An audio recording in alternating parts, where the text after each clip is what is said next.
ആധുനിക ലോകത്ത് വൈദ്യുതി ഇല്ലാത്തൊരു നിമിഷത്തെ പറ്റി ചിന്തിക്കാൻ പോലും സാധിക്കില്ല. വൈദ്യുതിയുടെ ആവശ്യകത അത്രത്തോളം വലുതാണ്. നിരവധി മാർഗങ്ങളിലൂടെ വൈദ്യുതി ഉൽപ്പാദിപ്പിക്കുന്നുണ്ട് ഇന്ന് ലോകത്ത്. അതിലെ ഒരു വൈദ്യുതി ഉൽപ്പാദന രീതിയാണ് ജലവൈദ്യുത നിലയങ്ങൾ. പുനരുപയോഗിക്കാൻ പറ്റുന്ന ഊർജത്തിൻ്റെ ഏറ്റവും പഴക്കമേറിയതും വലുതുമായ സ്രോതസ്സുകളിൽ ഒന്നാണ് ജലവൈദ്യുതി. ഒഴുകുന്ന ജലത്തിൻ്റെ ശക്തിയാണ് ഇവിടെ വൈദ്യുതി ഉൽപ്പാദിപ്പിക്കാൻ ഉപയോഗിക്കുന്നത്. ഗതികോർജ്ജത്തെ മെക്കാനിക്കൽ ഊർജ്ജമാക്കി മാറ്റി അതിനെ വൈദ്യുത ഊർജ്ജമാക്കി മാറ്റുക എന്നതാണ് അടിസ്ഥാന തത്വം. ഒരു ജലവൈദ്യുത നിലയത്തിൻ്റെ ഘടകങ്ങൾ ഇനി പറയുന്നവയാണ്. ഒന്നാമത്തേത് അണക്കെട്ട്. ഒരു ജലവൈദ്യുത നിലയത്തിൻ്റെ നിർണായക ഘടകമാണ് അണക്കെട്ട്. ഒരു നദിയുടെ ഒഴുക്കിനെ തടഞ്ഞുകൊണ്ട് ഒരു വലിയ ജലസംഭരണി നിർമ്മിക്കുന്നു. ഈ സംഭരിച്ച വെള്ളം വൈദ്യുതി ഉൽപ്പാദിപ്പിക്കാനുള്ള ഊർജ്ജമായി അല്ലെങ്കിൽ ശക്തിയായി ഉപയോഗിക്കുന്നു. ഇങ്ങനെ നിർമ്മിക്കുന്ന ഡാമുകൾ മഴക്കാലത്ത് വെള്ളപ്പൊക്കത്തിൽ നിന്ന് മനുഷ്യനെയും സ്വത്തുക്കളെയും സംരക്ഷിക്കുന്നതോടൊപ്പം കൃഷി ആവശ്യങ്ങൾക്കും കുടിവെള്ള ഉപയോഗത്തിനുള്ള ജലം നൽകിക്കൊണ്ടിരിക്കുന്നു. ഡാമിൻ്റെ വലിപ്പവും ജലസംഭരണികളുടെ വലിപ്പവും കൂടുന്നതിനനുസരിച്ച് വൈദ്യുതി ഉൽപ്പാദനവും കൂട്ടാൻ കഴിയുന്നതാണ്. രണ്ടാമത്തേതാണ് റിസർവോയറുകൾ. വൈദ്യുതി ഉൽപ്പാദനത്തിനുള്ള വെള്ളം സംഭരിച്ച് സൂക്ഷിക്കുന്ന സ്ഥലമാണ് റിസർവോയറുകൾ.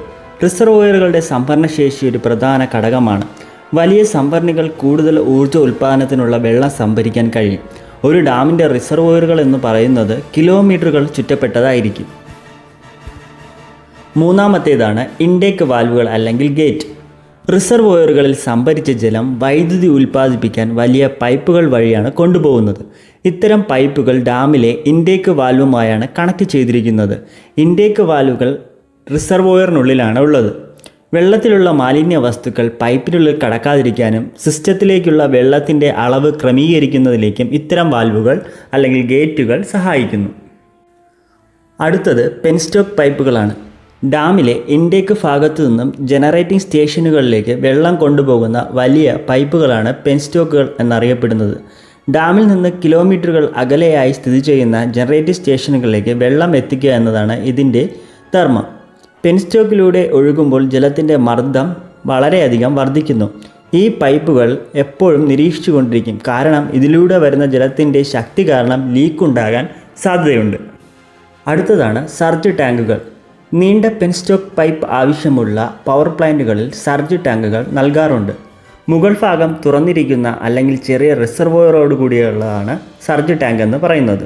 റിസർവോയറിനും പവർ ഹൗസിനും ഇടയിലാണ് ഇത് ഘടിപ്പിച്ചിരിക്കുന്നത്. പെൻസ്റ്റോക്കിൽ ഉണ്ടാകുന്ന അമിത മർദ്ദം കുറയ്ക്കാൻ ഇത് സഹായിക്കുന്നു. ടർബൈനിൽ പതിക്കുന്ന ജലത്തിൻ്റെ അളവ് നിയന്ത്രിക്കുമ്പോഴാണ് പെൻസ്റ്റോക്ക് പൈപ്പുകളിൽ മർദ്ദം കൂടുന്നത്. ഇത് ഒഴിവാക്കാനാണ് സർജ് ടാങ്കുകൾ ഉപയോഗിക്കുന്നത്. അടുത്തതായി പറയുന്നത് ഒരു ജലവൈദ്യുത നിലയത്തിൻ്റെ പ്രധാന ഭാഗമായ ടർബൈനെ പറ്റിയാണ്. ജലവൈദ്യുത നിലയത്തിൻ്റെ ഹൃദയം എന്നറിയപ്പെടുന്നത് ടർബൈനുകളാണ്. പെൻസ്റ്റോക്കിലൂടെ ഒഴുകി വരുന്ന അതിശക്തിയേറിയ ജലം ടർബൈനുകളിലേക്കാണ് പതിക്കുന്നത്. അതിശക്തിയോടെ പതിക്കുന്ന ജലത്തിൻ്റെ സഹായത്താൽ ടർബൈനുകൾ കറങ്ങുന്നു. അവിടെ ഒരു മെക്കാനിക്കൽ പവർ ഉണ്ടാകുന്നു. വ്യത്യസ്ത തരം ടർബൈനുകളുണ്ട്. അവ ഓരോന്നും വ്യത്യസ്ത ജലപ്രവാഹ സാഹചര്യങ്ങൾക്കനുസരിച്ചാണ് ഉപയോഗിക്കുന്നത്. ഉദാഹരണത്തിന് Francis turbine, കെപ്ലാൻ turbine, Pelton turbine എന്നിങ്ങനെ അറിയപ്പെടുന്നു. ടർബൈനുകളെ പറ്റി വിശദമായൊരു വീഡിയോ പിന്നീട് ചെയ്യുന്നതാണ്.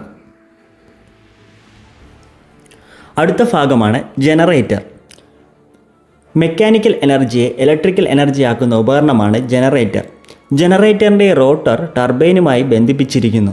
ടർബൈൻ ബ്ലേഡുകൾ കറങ്ങുമ്പോൾ അവ ജനറേറ്ററിൻ്റെ റോട്ടറിനെ തിരിക്കുകയും വൈദ്യുതി ഉൽപ്പാദിപ്പിക്കുകയും ചെയ്യുന്നു. തുടർന്ന് പ്രസരണത്തിനായി ട്രാൻസ്ഫോമറിൻ്റെ സഹായത്തോടെ അതിൻ്റെ വോൾട്ടേജ് ഉയർത്തുകയും ഈ വൈദ്യുതി വിതരണത്തിനായി പവർ ലൈനുകൾ വഴി പവർ ഗ്രിഡിലേക്ക് കണക്ട് ചെയ്യുകയുമാണ് ചെയ്യുന്നത്. ടർബൈനിലൂടെ കടത്തിവിട്ട് വൈദ്യുതി ഉൽപ്പാദിപ്പിച്ച വെള്ളം തിരികെ നദിയിലേക്കോ ജലസംഭരണികളിലേക്ക് ഒഴുക്കിവിടുന്നു. കാര്യമായ പാരിസ്ഥിതിക പ്രശ്നങ്ങളൊന്നുമില്ല എന്നും പ്രോസസ്സ് തുടരുന്നു എന്നതും ഇത് ഉറപ്പാക്കുന്നതിനാണ് വാട്ടർ റിലീസ് എന്ന് പറയുന്നത്. നിലയത്തിൻ്റെ പ്രയോജനങ്ങളാണ് ഇനി നോക്കുന്നത്. ജലം വൈദ്യുതി ഉൽപ്പാദനത്തിന് ഉപയോഗിക്കുന്നതിനാൽ മറ്റ് ഇന്ധനത്തിൻ്റെ ആവശ്യം ഇവിടെ വരുന്നില്ല. മറ്റ് പാരിസ്ഥിതിക പ്രശ്നങ്ങളൊന്നും തന്നെ ഈ ഒരു നിലയം കാരണം ഉണ്ടാകുന്നില്ല. ഊർജത്തിൻ്റെ ശുദ്ധമായ ഒരു ഉറവിടമാണ്. വെള്ളം സൗജന്യമായി ലഭിക്കുന്നതിനാൽ താരതമ്യേന ഉൽപ്പാദന ചെലവ് വളരെ കുറവാണ്. കൂടുതൽ കാലം നിലനിൽക്കുമെന്നുള്ളതും ഉപയോഗശേഷമുള്ള ജലം മറ്റ് ആവശ്യങ്ങൾക്ക് ഉപയോഗിക്കാമെന്നുള്ളതും ഇതിൻ്റെ പ്രധാന പ്രയോജനങ്ങളാണ്.